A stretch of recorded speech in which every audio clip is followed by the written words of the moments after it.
ერთი გოგოს ვიდეო ვნახე გემრიელად ხვრებდა წვნიანს. ხო, მარტო თქვენ კი არ მოგდით ხოლმე ნერწყვები ჩემი ვიდეოს ნახვაზე. გადავწყვიტე სწრაფად და მარტივად, რა თქმა უნდა თქვენთან ერთად, მეც მომამზადო უგემრიელესი წვნიანი. ჭირდება დაახლოებით 200 გრამი წითელი ოსპი. რა თქმა უნდა, კარგად უნდა გავრეცხოთ. სხვა შორის საკმაოდ ბიუჯეტური კერძი გამოდის, იმიტომ რომ ოსპში გადავიხადე 2.99. მიუხედავად იმისა, რომ გავრეცხა ესეთი ქაფი გაიგეთა და მოვქაფე. სანამ ოსპი იხარშება, გადავიდეთ მეორე ეტაპზე. ჭირდება ერთი თავი თეთრი ხახვი. აუცილებელი არაა იწვალოთ წვრილად დაჭრაზე, მაინც უნდა დაუბლენდეროთ. გადავიტანოთ ტაფაზე, მოვასხათ ზეითუნის ზეთი და მოვთუშოთ. ეს ვიდეო თუ შეხვდა გაგიმართლა, იმიტომ რომ ჩემს ვიდეოებს აბსოლუტურად აღარავის აღარ უჩვენებს. არ ვიცი რას გადამეკიდა ეს TikTok-ი, მაგრამ თუ შენამდე მოაღწია, აუცილებლად დააგულე, გამომიწერე და დააკომენტე. დავამატოთ ერთი სუფრის კოვზი ტომატის პასტა. ტრადიციულად ყველა ძირითადი ინგრედიენტი ძალიან ხელმისაწვდომ ფასად გამოვიძახე ორი ნაბიჯის აპლიკაცია. აქვე დავამატოთ ბლომად პაპრიკა და პილპილი. ახლა კი დრო მოვიდა დაუბლენდეროთ მოხარშული ოსპი. გადავიტანოთ მოთუშული ხახვი.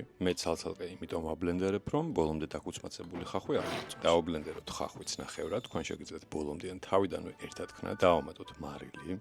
ერთხელაც წამოვათუხტუხოთ გაზზე და მზად არის. შეგვიძლია გავსინჯოთ, თუმცა მთავარი ინგრედიენტი არ დაგავიწყდეთ, მოვაწუროთ ლიმონი, რომელიც საოცარ არომატს აძლევს. შეგახსენებთ, სულ რაღაც 49.99 თეთრად ორი ნაბიჯიდან ულიმიტოდ მთელი წელი შეგიძლიათ გამოიძახოთ პროდუქტი. უგემრიელესი გამოვიდა, დროებით.